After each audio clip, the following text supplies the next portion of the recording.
हे guys good morning, welcome back to new blog. नवीन ब्लॉगमध्ये तुमचं स्वागत आहे. तर मी आलो डायरेक्टली शेतामध्ये आणि शेतामध्ये आल्यानंतर आलो आपल्या सीताफळाच्या नवीन प्लॉटमध्ये, जिथं आज आपल्याला लेबर मिळालेलं आहे खूप दिवसापासून. जे आपण वेट करत होतो, जे की आपण आंतरपीक म्हणून कांद्याचं पीक घेत आहे. तर त्याच्यामध्ये तण झालेलं आहे थोडंफार, ते आपल्याला काढून घ्यायचं. त्यासाठी आपल्याला लेबरची आवश्यकता होती. ते लेबर थोडंसं सीझन चालू आहे द्राक्षात, त्याच्यामुळे बिझी होतं, आपल्याला मिळत नव्हतं. पण आज आपल्याला एक टीम मिळालेली आहे. 15-20 लेबर आहेत, ते सध्या खुरपण्याचं काम करतात. तर एक माझ्या डॉक्युमेंट प्लॅन आहे, त्यांना थोडंसं असा ट्रिकी क्वेश्चन विचारायचा, त्याचं उत्तर काय येते बघायचं. तर त्यासाठी ब्लॉग शेवटपर्यंत पहा. तर जे आपल्या शेतामध्ये लेबर आहे त्यांनी जे खुरपून जे वेडिंग केल्यानंतर जे गवत लास्टला एक लाईनमध्ये आपण टाकतो अशा पद्धतीने, तर ते आपल्याला नेऊन आपले जे गाई गुरे आहेत त्यांना आपण देत होते. कारण की ते चांगलं असतं खाण्यासाठी, हिरवं असतं आणि वेगवेगळ्या प्रकारचं गवत त्यांच्या पोटामध्ये जातं. त्याच्यामुळे आपण ते फेकून देण्याऐवजी ते आपण गायगुराच्या चाऱ्यासाठी यूज करतो. त्यासाठी आपल्याला ट्रॅक्टर घेऊन यायचं आहे.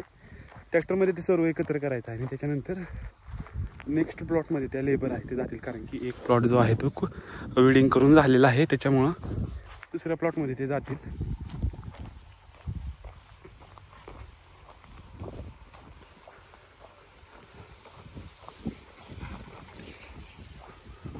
आणि मोस्टली मी शेतामध्ये चालत जाणं प्रेफर करतो. प्लॉट थोडेसे लांब आहेत, पण जे आपल्या हालचाल व्हायला पाहिजे, जे आपले 10,000 स्टेप्स आहेत ते कंप्लीट झाल्या पाहिजेत. बाकी थोडंसं जिम सध्या बंद आहे, त्याच्यामुळं हे चालत जाणं मी प्रेफर करतो. कारण की आपल्याला फिट राहायचं आहे, आपले गोल अचीव करायचे, सगळं करायचं आहे.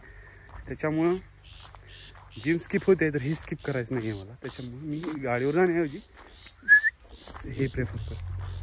बाकी आजचं वातावरण बघताय, क्लाउडी झालेलं आहे, जे की माझ्या मते आपल्या इकडं पण लंडन टाईप नाही करत, रेशनला टाईप वेदर व्हायला लागलेलं आहे. दिवसभर सकाळी ऊन, दुपारी पाऊस, संध्याकाळी थंडी आणि वर्षभर पूर्ण आता पावसाळा बघायला भेटतो काय असं वाटतंय. आणि हे सगळे ग्लोबल वॉर्मिंगचे परिणाम आहेत. त्याच्यामुळं इन फ्युचर अजून काय काय पाहायला भेटणार आहे काय माहिती नाही. तर काय समोर तुम्हाला पाहून कळालंच असेल, आपण ट्रॅक्टरमध्ये आहे. ट्रॅक्टर इथं आणून लावलेला आहे. लेबर खुरपण्याचं काम करत, थोडंसं त्यांच्या पाती ज्या आहेत म्हणजे त्यांच्या लाईन्स आहेत, शेवटला गेल्यानंतर त्यांच्या लाईनमधलं सगळं गवत इकडे घेऊन येतील आणि मागं जे तुम्हाला दिसते टेलर त्याच्यामध्ये टाकतील. त्याच्या आधी इकडं बघू शकताय आपलं रीडिंग चालू आहे. ॲटलिस्ट 50 पेजेस मला आज वाचायची आहेत, ते मी कंप्लीट करणार आहे. तर चला भेटूया.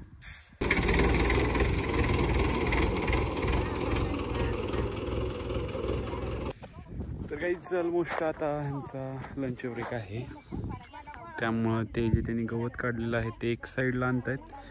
त्याच्यानंतर ट्रॅक्टरमध्ये आपल्याला ते भरून जे मगाशी मी बोललो ते आपल्याला आपल्या जनावरांसाठी न्यायचं आहे.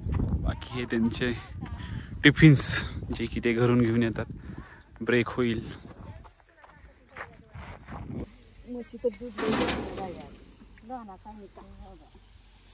दूध देणं चांगलं निघतंय का?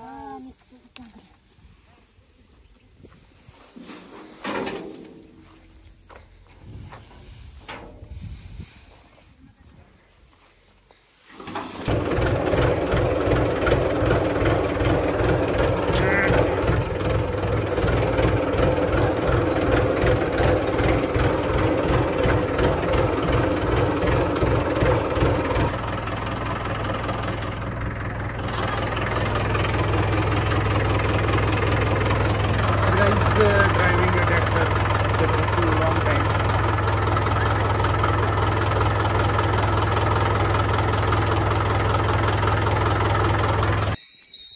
तर काहीच लंच ब्रेक कंप्लीट झालेला आहे आणि आता आपल्याला हा जो ट्रॅक्टर आहे तो तिकडे नेऊन लावायचा आहे, जे की इथं गवत खाली करण्यासाठी आणला होता. चला.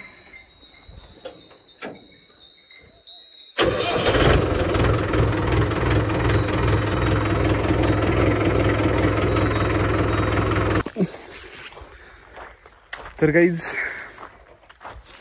जो आपला प्लॉट वेडिंग करून झालेला आहे त्याला आत्ता पाणी द्यायचं आहे आपल्याला. त्यासाठी या ज्या ड्रिप लाईन आहेत त्या सरळ करण्याचं काम चालू आहे. कारण की ज्यावेळेस वेडिंग चालू असतं त्यावेळेस लेबरकडून ड्रीप लाईन अस्ताव्यस्त झालेल्या असतात, दोमडलेल्या असतात, त्याच्यामध्ये आपल्याला लाईट करायचे जेणेकरून पाणी व्यवस्थित सगळीकडे पडलं पाहिजे. बघितलं तर 4:45 वाजलेले आहेत आणि 15 मिनटं नंतर लेबरची सुट्टी होईल. नंतर आपल्याला बाकीचे टास्क कंप्लीट करायचे आहेत, जे की ट्रॅक्टर तिकडे नेऊन लावायचं आहे, त्यातलं गवत उतरून घ्यायचं आहे लेबरकडून आणि घरी जाऊन फ्रेश होऊन data transfer most underrated task जे की रोज करावं लागतं. हे दिसत नाही कोणाला, वाटतं इझिली दिसतात. व्हिडिओ बघणं खूप सोपं आहे, त्याच्यामागची स्टोरी बघितली, हो कष्ट बघितलं तर खूप मेहनती आहे, पण करायचं आहे म्हटल्यावर करायचं आहे, रिझन देऊन चालणार नाही. ॲज यू नो आपण एक हेल्दी डाएट फॉलो करू गावाकडे असल्यावर, आणि मोस्टली आपण बाहेरचं खाणं टाळतो. आपल्या बकेट लिस्टमध्ये आहे, आपल्याला फिट राहायचं आहे, कंटेंट चांगलं तयार करून इम्पॅक्ट आपला पाडायचा आहे, काहीतरी एक्झाम्पल सेट झालं पाहिजे आपलं फ्युचर पिढीसाठी. त्यासाठी चांगल्या गोष्टीची सवय लावून घेणं खूप गरजेचं आहे. कधी कधी होतं चुकून आपण ब्रेक करतो रूल, पण ब्रेक रूल झाला म्हणजे तिथून पुढे कंटिन्यू न करणं हे खूप मोठी चूक आहे. त्याच्यामुळं द फक निघलं.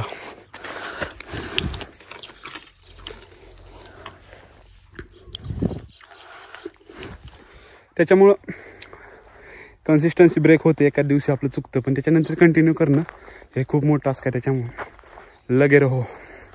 तर काहीच आजच्या डेला इथंच एंड करूया. जे आपलं टास्क होतं ते 25% कंप्लीट झालेलं आहे, कारण की प्लॉट मोठा आहे, त्याच्यामुळं हे जे वेडिंग आहे त्याला जास्त टाईम लागतो.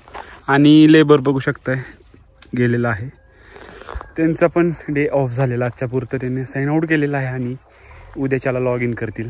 तर भेटू एका नवीन ब्लॉगमध्ये, तोपर्यंत थँक्यू.